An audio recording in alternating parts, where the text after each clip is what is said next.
ভারতীয় সেনা কি সত্যিই বাংলাদেশের সীমান্তে ঢুকে পড়েছে? যদি এটা শুধু মহড়া হয়, তাহলে কেন পাহাড়ে নামছে হেলিকপ্টার? কেন রাতের অন্ধকারে ঘাঁটি তৈরি হচ্ছে? ইতিহাস বলে এই ধরনের প্রস্তুতি কখনোই শান্তির জন্য হয় না। দক্ষিণ এশিয়ার যুদ্ধ সবসময় শহর দিয়ে শুরু হয় না। যুদ্ধ শুরু হয় চুপচাপ, নীরবে এবং সীমান্তের পাহাড়ে।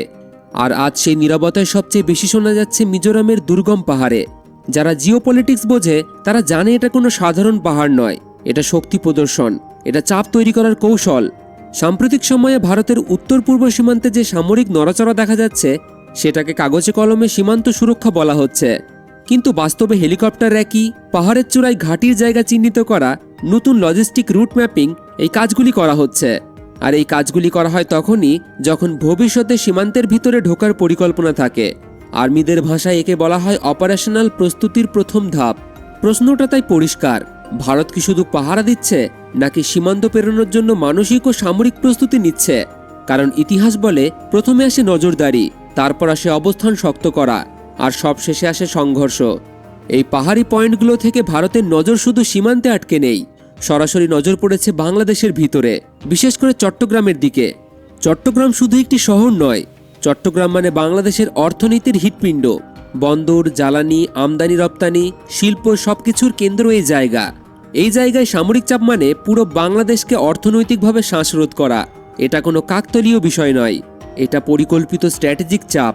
ভারত বারবারই বলেছে সবকিছু করা হচ্ছে শিলিগুড়ি করিডোর বা চিকেন নেককে রক্ষার জন্য। এই শিলিগুড়ি করিডোর ভারতের সবচেয়ে দুর্বল জায়গা।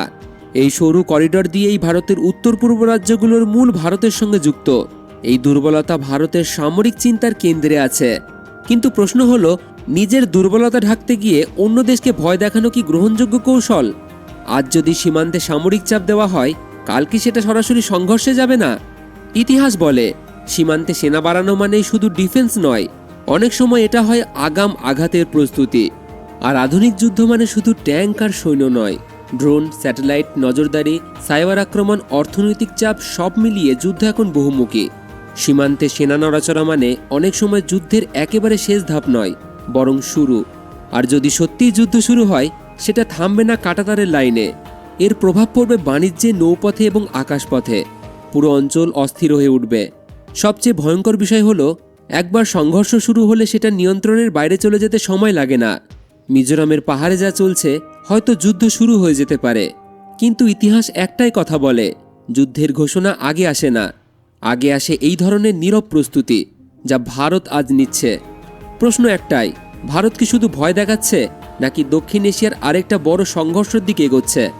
আপনাদের কি মনে হয়, বাংলাদেশের সাথে যদি ভারতের যুদ্ধ লেগে থাকে, তাহলে কোন দেশ জিততে পারে? অবশ্যই কমেন্টে আপনাদের মতামত জানাবেন। আর আমাদের চ্যানেলটিকে সাবস্ক্রাইব করে বেল আইকনটিকে অন করে রাখুন, সবার আগে আপডেট পাওয়ার জন্য। দেখা হবে পরবর্তী ভিডিওতে।